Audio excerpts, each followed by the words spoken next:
All right, Ms. Farris, if you have a statement. I do. All right. I've written this so that I can get through the words. Okay. On July the 5th, 2018, 6 years. Right from the start, notice how she frames this as a 6-year nightmare. That a classic setup in sentencing hearings where defendants try to shift the narrative. But pay attention. She's not just defending herself. She's about to point the finger at someone else entirely. 5 months ago today began the worst nightmare that I could have ever imagined. Not only my world, but my family's world was absolutely destroyed at the hands of one person. I have had 6+ years of being told not to talk. Don't say that. Take legal advice. I could walk out of this courtroom today and drop over dead.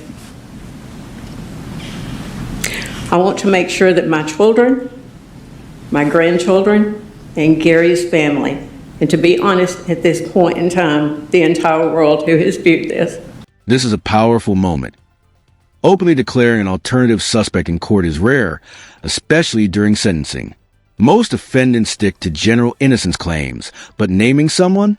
That raises the stakes dramatically. What do you think? Strategic move or emotional eruption? I have waited for years to make this statement to everyone. I want the world to know who did this. I have always heard that the courtroom is the last place you're going to get the truth.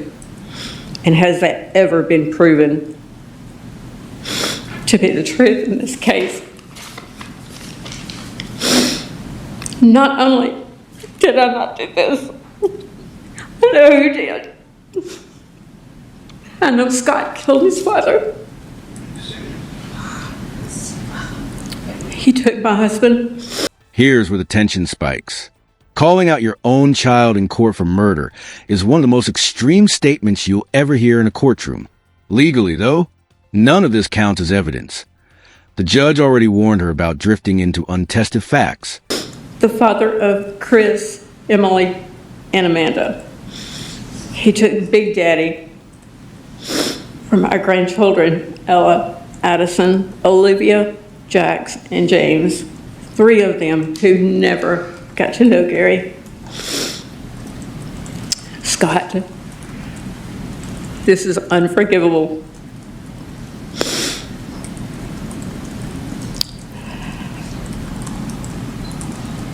Scott has spent an entire life of loving and protecting you, but this I refuse to cover for you. My mother, your mom, begged me to take the blame for this. She said after she talked to you, after Gary died, that she knew you had done it. Her exact words were, "You are his mother. You have to take blame for this." And I told her no, that I couldn't. I still have 3 other children, grandchildren, and this is not a stolen credit card, a check, or a diamond ring that you've pawned, all of which you have done. I saw you coming from that burn pile the morning of July the 5th in your truck. You told me that you were checking on the fire to make sure that it wasn't going to get the woods on fire. You told me it was okay. I asked you a few weeks later why you were at that burn pile in your truck, and you told me that your dad had told you to clean up the extra wood that was by the barn. I told Hayes that I had seen Scott that morning coming from the burn pile. So, Hayes, where is that recording? I want to know. You told me there was multiple recorders. You did, but you sat here in this courtroom and you told this court that you didn't tell anybody about recorders, but you did. Where is that recording in the interview? You, Scott, immediately started saying that there was a gun missing, a gun that nobody knew about. You never mentioned before. I asked you more days than not, where your dad was. And this was the first time you ever had that response. This judge is doing what judges must do, keeping sentencing from turning into a second trial. When a defendant tries to relitigate the whole case, the court has to clamp down. But look closely. She keeps pushing past the boundaries, which could hurt her more than help. There's a gun missing. You should have you did start immediately spinning your story. When you found out that Addison and Cameron were there the night before, you got so angry. Now I know why. When I went to feed the baby goat the morning Hold on. that Your Honor, I'm going to object at this point. It's all about the facts of the case. You emphatically stated her statement needs to not be about the facts of the Right, case. well, Ms. Farris, really not supposed to go into the evidence of this phase of the case. And what I typically do is if the defendant wants to go into the facts of the case, I'm going to allow the state to cross-examine or ask questions, which I don't really anticipate you want to do. I would just ask to But close, Judge. if your that's it. statements needs to be constrained to the punishment, and if there's things you want to talk about in relation to that and how I should sentence you, I don't have a problem if you want to continue to profess your innocence, but we're not going to go on for a significant period of time. You resuscitate your view of the case and your opinion as to what the evidence is without your prior testimony and without the state being able to cross-examine it. It's not proper. So I'm going to ask you to restrain your remarks to comply with those directions.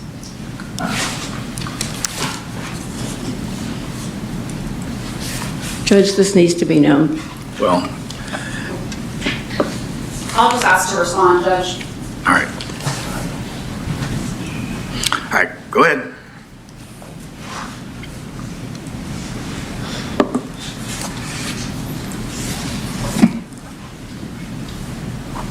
I went to feed the baby goat the morning of July the 5th before I left for the lake.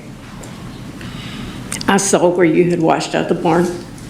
I later found that several bottles of house wash were missing after this all happened several weeks ago. Now I know why. The photos of your bathroom spotlessly clean. Now I know why. I know why you demanded me to move the tractor that you so were upset about it being in the place. Now I know why. Scott, you called me on July the 4th and asked me what my plans were for the day. And I told you I was going to the lake with Amanda, and you were so glad that I was going. I thought it odd then. Now I know why. I found copies of my birth certificate, your dad's birth certificate, our marriage license in your truck. Now I know why.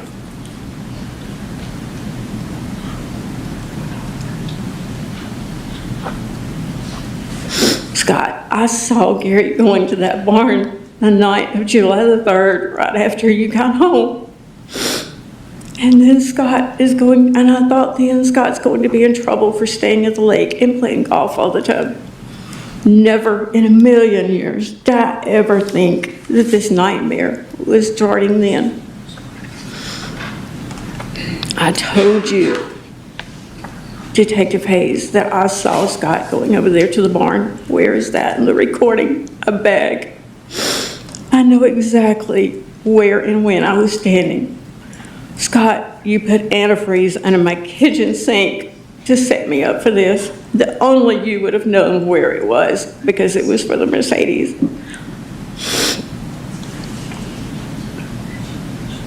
When Amanda and I were putting that house back together, you sat in there and watched us like a hawk. Now I know why. You became so angry when the fire investigator came in July, weeks after this nightmare started. Now I know why you were so angry. Scott, you failed your polygraph test. You recorded meetings at the attorney's office and turned them over to the DA's office. We hired Manny to help us. Emily is the one who used her daddy's credit card to pay for that attorney. Scott, you got so angry that your sister Amanda was getting my personal clothes and my personal things to the point that Cherokee County had to be called. That is not the actions of a sane person. Scott's anger issues have all been a huge issue. When he was in kindergarten and elementary school, Chris would... I'm objecting. At this point, she's dragging Scott through the mud and his character. This is not proper. All right, Ms. Farris, I'm going to cut you off if you keep just wanting to resuscitate facts that aren't before the court. And Ms. Frankish, I'll give you a chance to respond to the extent that you want to and give you closing statement.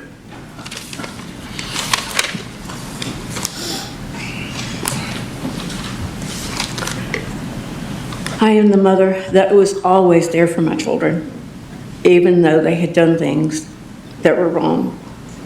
Chris, who took care of your girls and loved them if they were my own, who came and got them off the street when you were acting an absolute fool because they were scared to death, who drove down to Buckhead and got your children.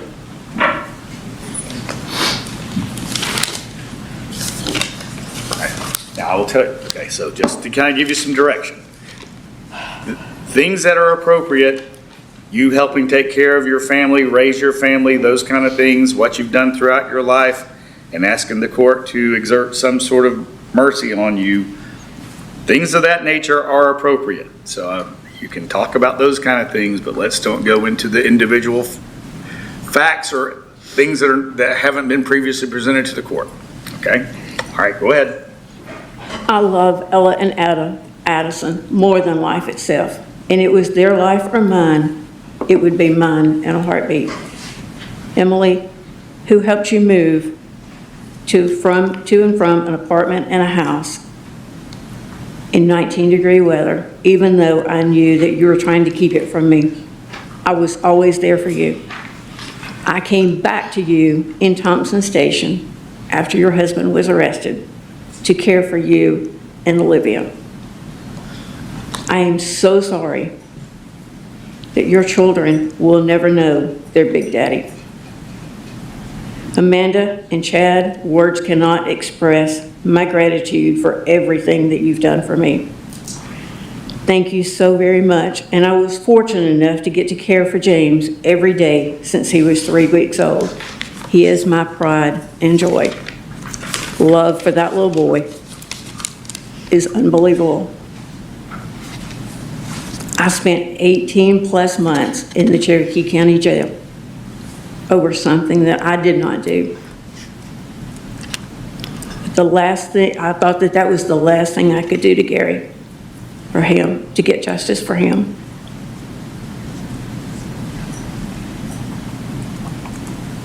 I can remember thinking, it's okay that I sit here. I just want answers. That's all I want. And I still haven't gotten them. And I don't think that I ever will. This is the emotional centerpiece, begging the judge to become the 13th juror. That illegal term used when a judge overturns a guilty verdict under extraordinary circumstances. It almost never happens. Fewer than 1% of cases get that kind of reversal. She's asking for the rarest of remedies. And that scares me to death. Amanda was the only one of my children that got up here and told the truth. And I thank her for that every day. Judge Cannon, I had so many questions, so many whys. Why were so many things not their task? Why was the barn never checked? I think that would have given us so many answers. did they run out of Blue Star? They were on my property for days. I beg of you to get answers. Judge Cannon, I am begging for justice for Gary, for my children, for my grandchildren, for Gary's family. And I am begging that you throw out this verdict. Be the 13th juror. Help us get justice. I did not do this. I promise you on my life. The 18 months that I did in Cherokee County was nothing compared to the last month that I spent in there. Now I know that Cherokee County did not do their job in the investigation. They took Scott's story and ran with it. I know that in my heart, body, and soul, who did this. And I'm begging for help. I'm begging you, Judge Cannon. Please do not send me to prison for something I didn't do. I did not do this. If I had done this, I would take this charge gladly. If it would bring Gary back, I would gladly go to prison. I do not want to wait years for an appeal. I've waited 6 years and 5 months for justice already, but here we are. Maybe I should have testified, but I listened to legal counsel. I wanted the truth out there, and this is why I am making this statement. I will talk to any and everyone who can help me and my family. I never wanted my family's life to be played out for the world to see. It is a mother's job to protect her children, and I cannot protect the person who did this. We can't replace Gary. That is unforgivable. I promise you to work hand in hand with the DA's office. But what scares me the most is that because of several individuals, so many others in this county that did not do their job, justice will never be done. For the last 6 years and 5 months, my every thought has been consumed with this. No matter what I do, it never leaves. And until you have lived this, nobody can understand. And I would not wish this on anybody. When I heard of the mother of the boy at the Appalachia school shooting, she called to tell that her own son was going to the school with a gun. My heart broke for her. This is a mother's worst nightmare. Judge Cannon, I beg of you for help. As one parent to another, help me get justice for Gary and my family.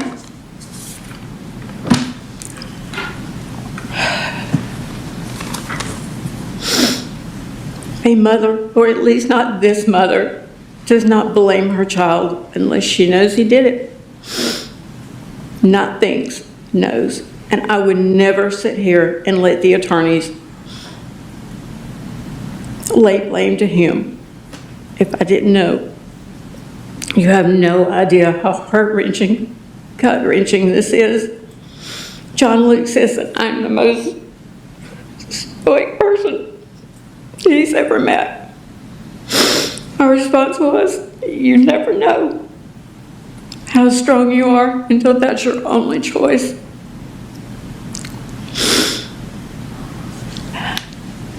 So before it's said that the only reason I'm telling you this is because I got a guilty verdict, it's not.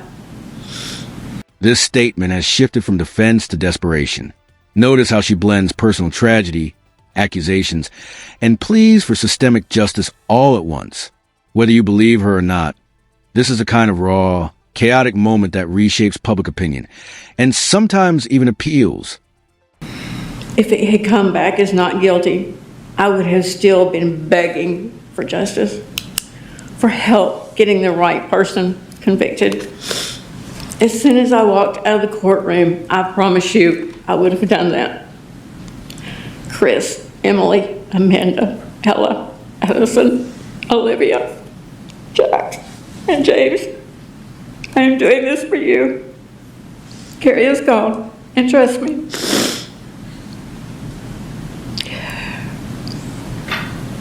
When I say that he is in a better place, because this has been the worst nightmare.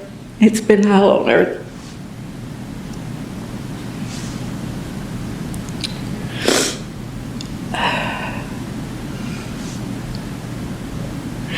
Knowing that your own son did this.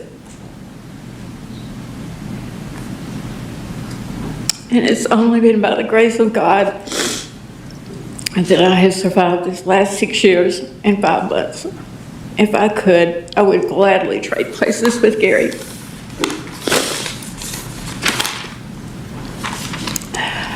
Judge Cannon, I am begging you for help. Please do this for Gary and my family.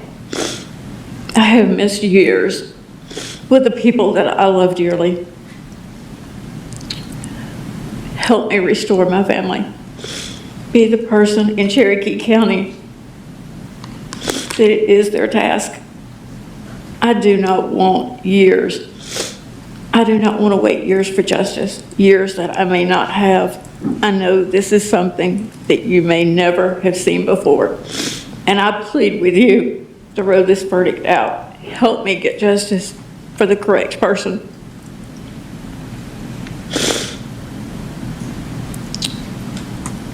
As bad as it sounds, I want to be there to watch him chained and shackled and brought to justice. I plead with you.